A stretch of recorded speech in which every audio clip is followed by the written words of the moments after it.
this is Johnny Cycles with CyclesGaming.com. Looking at a non-lander. Seems solid. Hey, we don't have a Pyroclasm. Alright, well, we'll keep this. We'll probably put one of our Enduring Courages to the bottom. Question is, do we want a Grazer or do we want wooded foothills for our concealed court, not concealed courtyard, for the surveil land? We're playing against Burn. Do we draw land? We do not.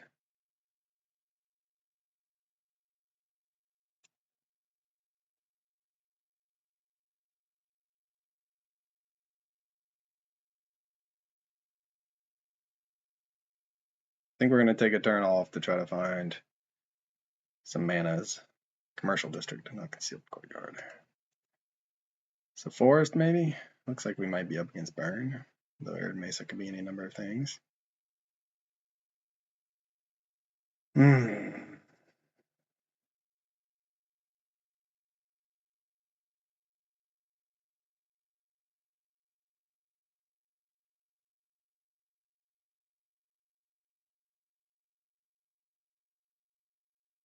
Or it can be Rakdos.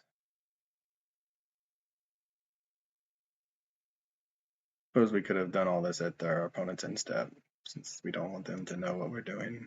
But now they know we're Gruul, so it gives them a little bit of information.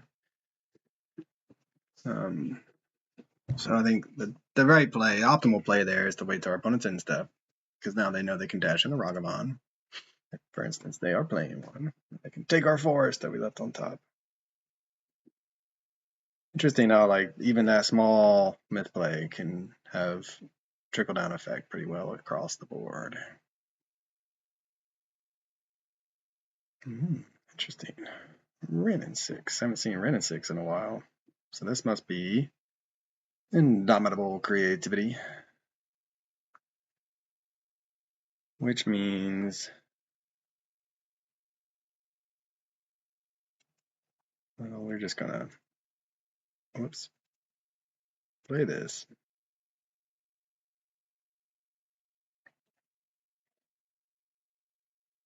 Passeju into play. I mean, next turn we can do Enduring Courage. If we just draw land, run our lands, we go Enduring Courage, Thragtusk, and hope to survive. We don't have instant speed removal, so we're kind of drawing. If they just go into it, they just go for it on turn 4, then we're in trouble. Thought Seize, sure. What would you take? Probably this. Because we could do a land. If we hit a land, we go Enduring Vitality, Birthing Ritual, sack the Birthing Ritual, or sack the Enduring Vitality to Birthing Ritual if we find a 4-drop.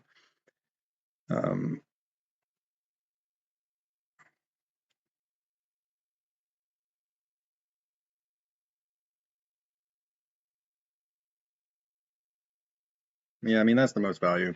If this is Indomitable creativity, though, I don't think it really will really matter. I think they'll be fast enough.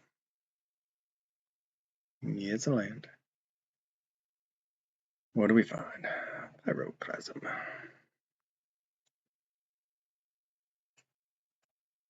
We would have liked to have made a land drop. So we were desperate for Pyroclasm in our last match.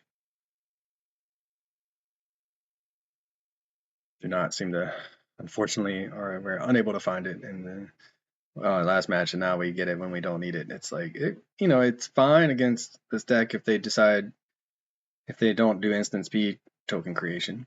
It does answer like a Fable token. And if they do play Fable here, we can run out of land.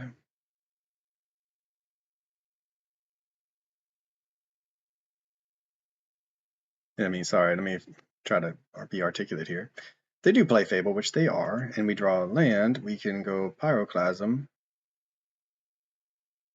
Enduring Courage, start setting up. Yep. It's funny, I mean, I've said it before, Wrenn and 6 just dominated the format when it first got, when it was first printed. It became such a staple in almost every deck. And now it's basically played in this deck and only this deck. Land.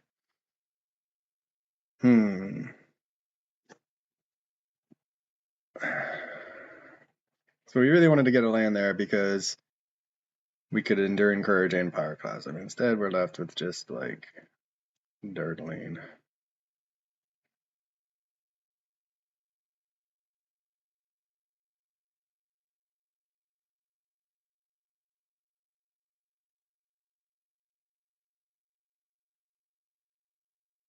I mean, if they want to bolt so they can go, yeah, they don't.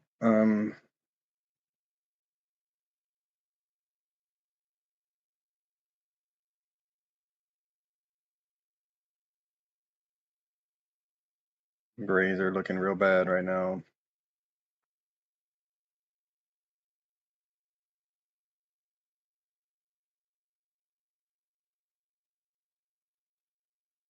I mean, there is a world they get a token, block, kill it, keep their Wrenn alive, start getting Thought Seizes back. Or just get a token, play Indomitable Creativity, let their Wrenn hit take 3. Oh, they're not going to do it. Maybe they don't have it. My experience is you never not have it. But, alright. Well, we're at 5 mana, nevertheless. They don't bolt something. They do not.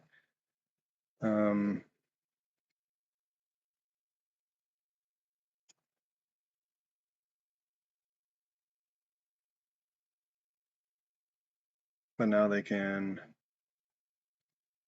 ultimate. Oh, they got one more turn on the Wrenn. Alright, I was to say they could ultimate, but not yet. What's our best draw?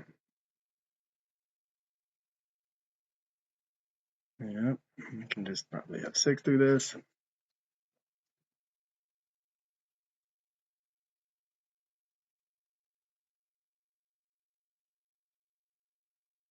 Now they're gonna go token, Indomitable Creativity, get an Archon. It'll leave us seeing what we draw and then scooping, I imagine. I mean, we can gain them some life, but just I don't know, through the breach, even better. There's the Archon with haste. Yep. Sure, sacrifice that guy. Discard a card.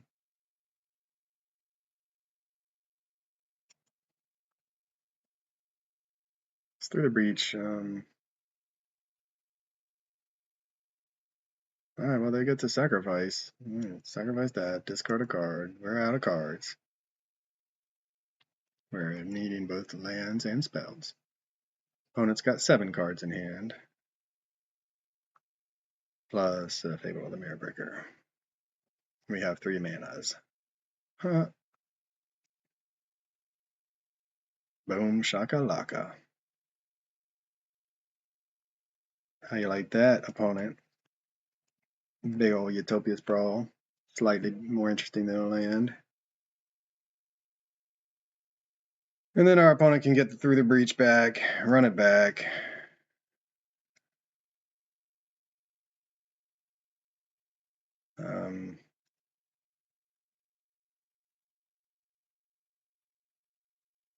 Yeah, I mean, we don't even need to let them do that. We can just concede. Alright, well, that was not that much fun. Alright, pick your poison. Seems like an okay card against them. I mean, Leyline, they usually have some sort of graveyard plan.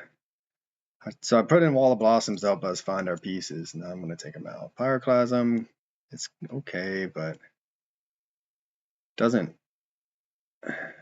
They can do everything at instant speed, so it doesn't really do anything for us there.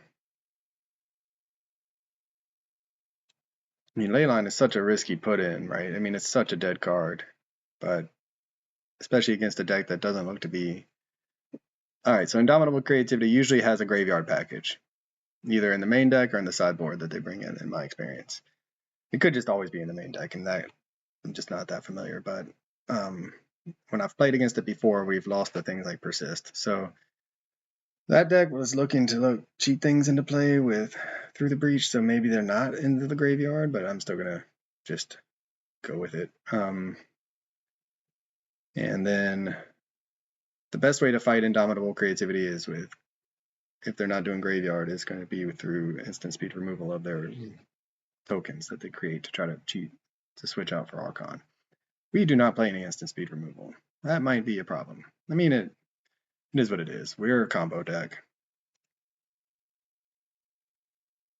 This would be an okay hand if we had a green source. I like the ley line, but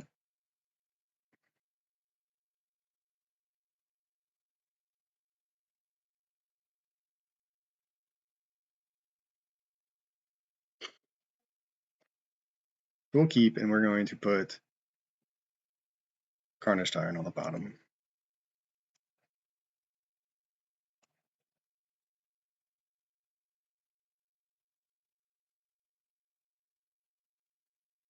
Don't think our opponent's really playing any sort of land hate, but you never know. Blood Moon could be a thing. So we're gonna put that on green. Don't really put it on. I almost always put it on red with the dragons, but since we do have a bunch of double green, namely Enduring Vitality plus all of our Gargaroth and Thrune, we do want the double green available to us. Give us something we can cast. Ah, that was one of the lands we could have fetched instead. Do we want another Enduring Courage?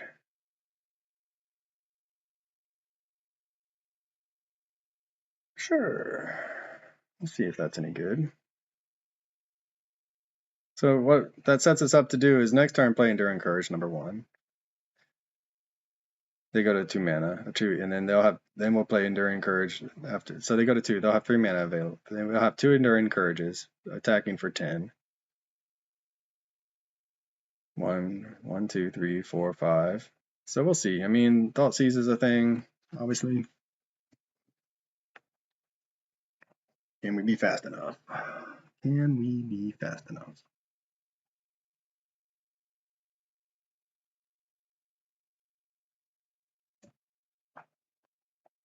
Put a name Black.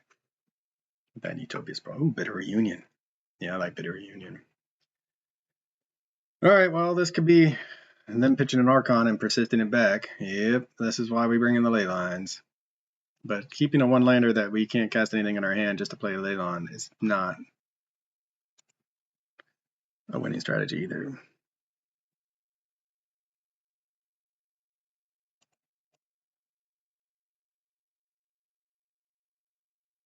All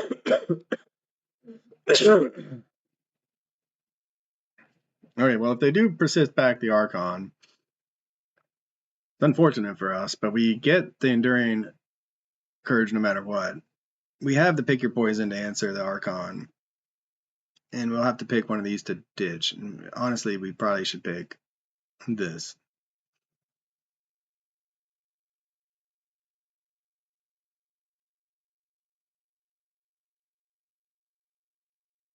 Since we need to make land drops and we're in the zone where we could really use a 5-drop. Fable, maybe?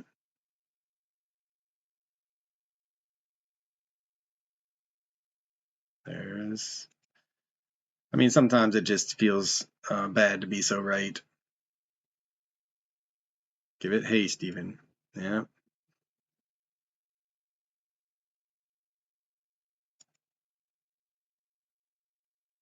Now they get to attack.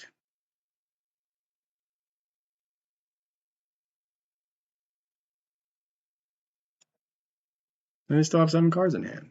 I mean, you know, it's totally fair magic.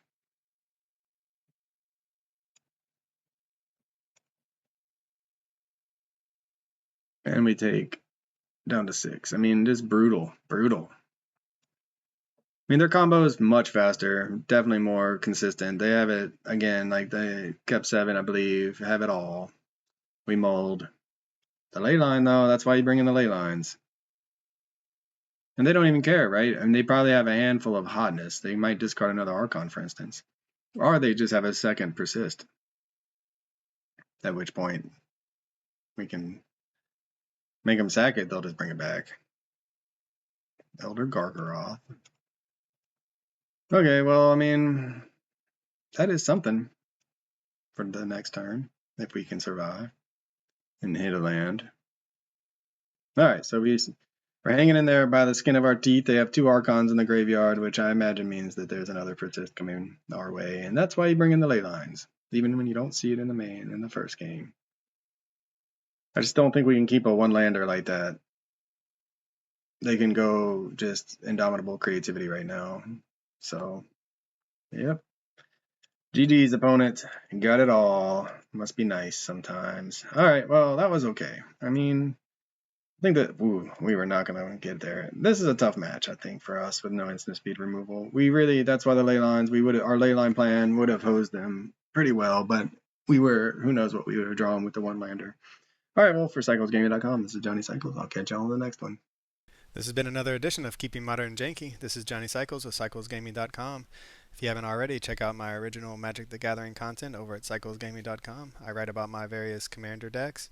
I post articles and video of my gameplay of my various modern janky brews, and I'm publishing my science fiction fantasy novel, The Podkind, serially. If you enjoy the content, check out my YouTube channel, Johnny Cycles, and click that subscribe button. Everybody counts. As always, thanks for watching. This is Johnny Cycles. I'll catch y'all on the next one.